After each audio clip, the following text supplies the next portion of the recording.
one lovely thing is that Ian is a good writer. You are also a brilliant writer, and your handwriting is fantastic. As I was telling Saurabh these days, that his handwriting. How could you develop this along with the perfection of being a cricketer? It's not something I've necessarily tried to do. It's a little bit like people say to me, "Oh, you had such a wonderful technique." Yeah. I never thought about technique. It was the outcome of my build, my personality, and my intent. And I think it's the same with the writing and everything. But it's a skill, isn't it? It is a skill. Yeah. And How did you acquire this? While reading? Because you are a vociferous reader, I know, for sure. Yes. Yeah, reading has been a very important part of it, and I've enjoyed reading good writing. So when I write, I try and write good writing, and try and write in an interesting way. But again, I think it's an expression of my personality. It's not something that I, have consciously worked at. Well, that's not true. I have consciously worked at it, but I don't spend a lot of time working at it. But I try and write in a way that I would like to read.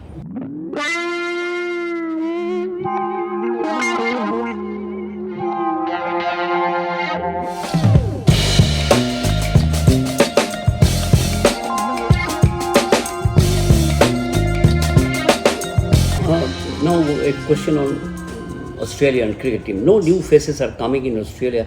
Any particular reason? Because all are aging, even the bowlers, even the captain, in both the sides. And what is it? What is the problem?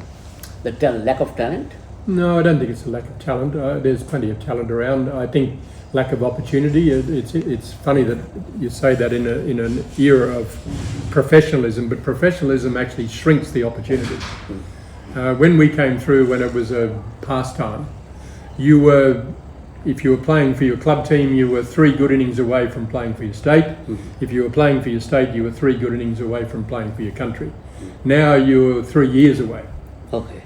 Because there's a barrier of professionalism between the development process and representing Australia.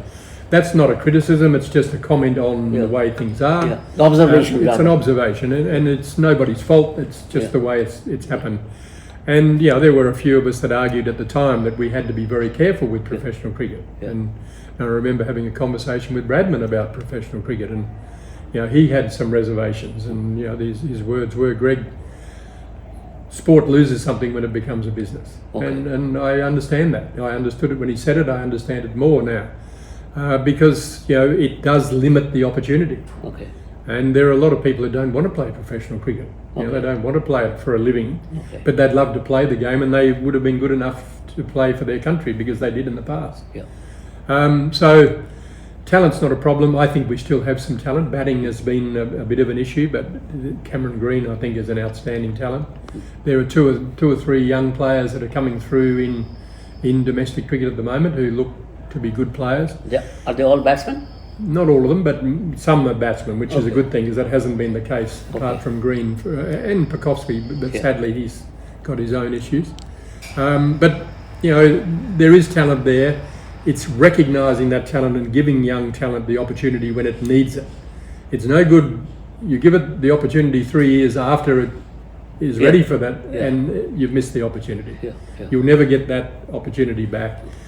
It's very hard for young players to force their way through. It really depends on the cycle within the states.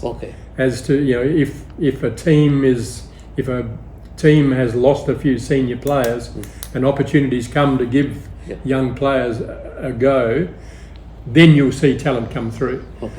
But despite the odd exceptions, if you're not playing first class cricket before you're 21, 22, and you're not playing international cricket before you're 23, 24, forget it.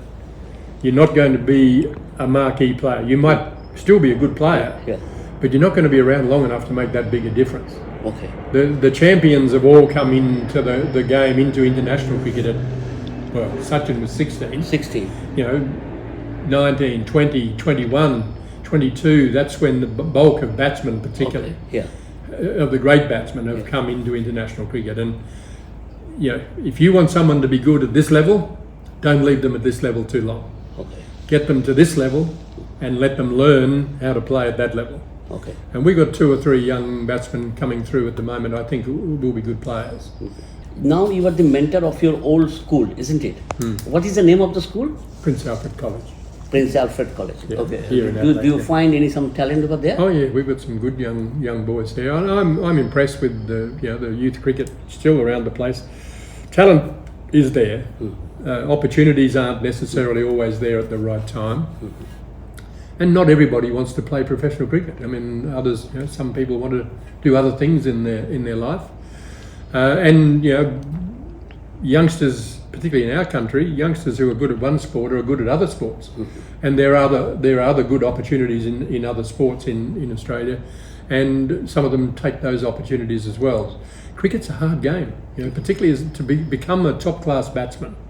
It takes a lifetime of development and Perseverance, endurance. all of those things, and a little bit of luck, and dealing with failure.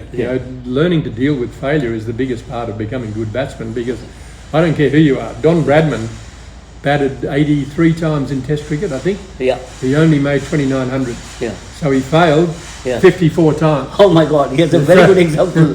So if you don't get used to failure, it's difficult to come back after failure. It's difficult to come out to bat and bat with confidence when you don't have any. Yeah. And confidence is a mindset as much as anything else. And I think you've got to learn those things, and it takes a long time to come to grips with all of that. That just because you failed 2 or 3 times doesn't mean you've lost your ability. Okay. It might mean you've lost your way mentally. It might mean that you've just been unlucky. Yeah. That happens. Sometimes you get lucky, and a good spell of runs can come along.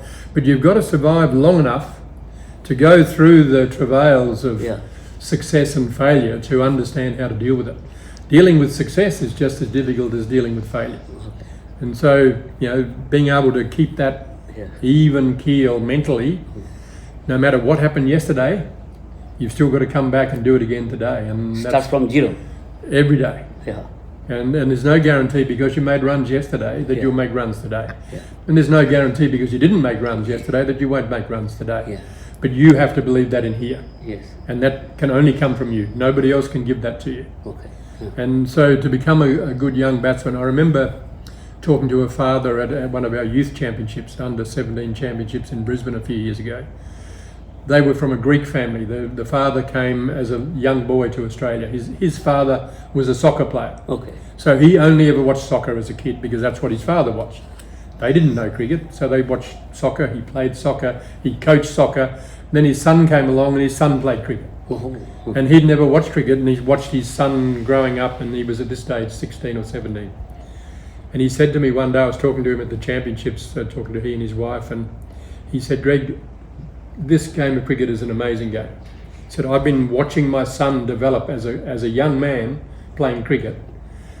No sport teaches better examples of life than cricket, and particularly as a batsman, because there are no guarantees of success. It is entirely up to the effort that you put into it, the belief and the passion." And he said, "I wish I had a camera, because for somebody from outside cricket to say, he spoke so highly of the game as a development tool for a young man."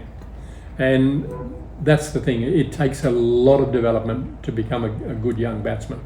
And if you don't get the right opportunities at the right time, you could just miss it like that. Okay. So it's a very fleeting thing, and those of us who have been lucky enough to get through all of the travails of being a young batsman and get to the top and have some success is a great satisfaction, because you've learned so many really good lessons on the way.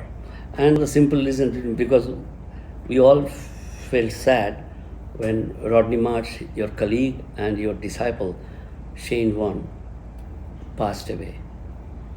When did you get the news? With Rod, it was on the day that he collapsed up in Bundaberg on a cricket trip with the Bulls Masters up there. Jimmy Marr is the head of the Bulls Masters, and Jim rang me and told me that Rod had collapsed and was in a bad way, and was obviously in hospital for a week or so.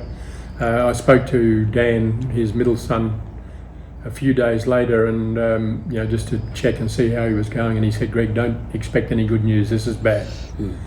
So we had a pretty good idea that it wasn't going to end well, and as luck would have it, Ian and Jeff Thompson and I were at dinner together in Sydney.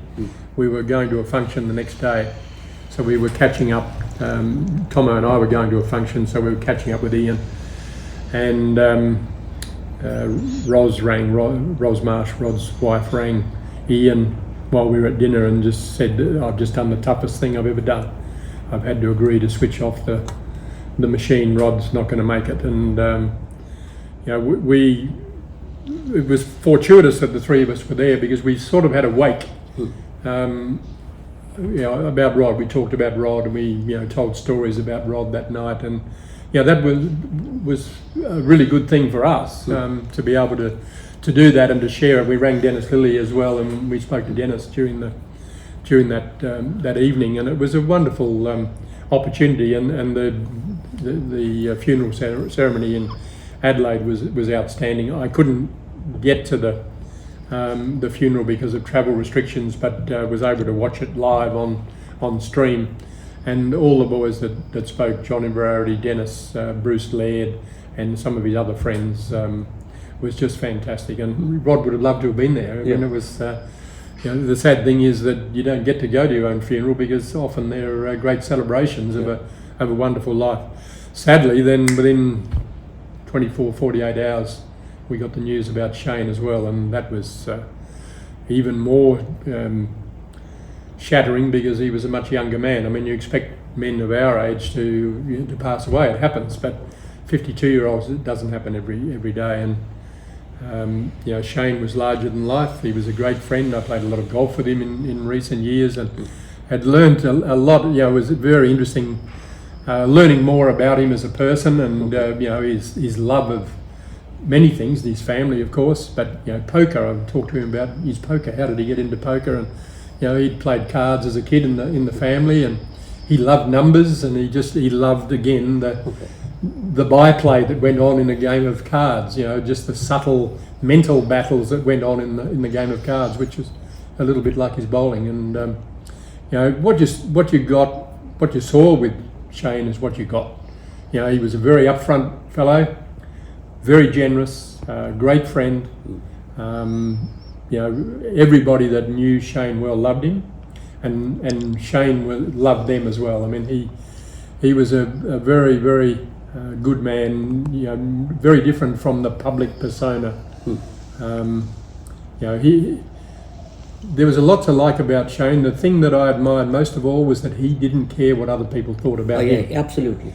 Now, he worried about what his kids thought and what he did, how it affected them, but he lived the life that he wanted to live. Yeah, absolutely. And if you didn't agree with it, that's your problem. Yeah, that is your problem. It's your problem. And I admire that. I think we can all learn a lot from that, is that we should stop worrying about what other people think about us and live the best life we can live. Yeah. Thank you very much, Greg. It's a wonderful thing, and we are indebted for a long time, and we wish Greg a century, because he was also a century man, and he's 74 only, and keeps himself fit, and he knows what are the things that needs to be done to live long. Okay, thank you very much, Greg. Pleasure, David. I just need one more favor. You just wish us for New Year. I'd like to take the opportunity of wishing everybody a very, very happy and prosperous new year.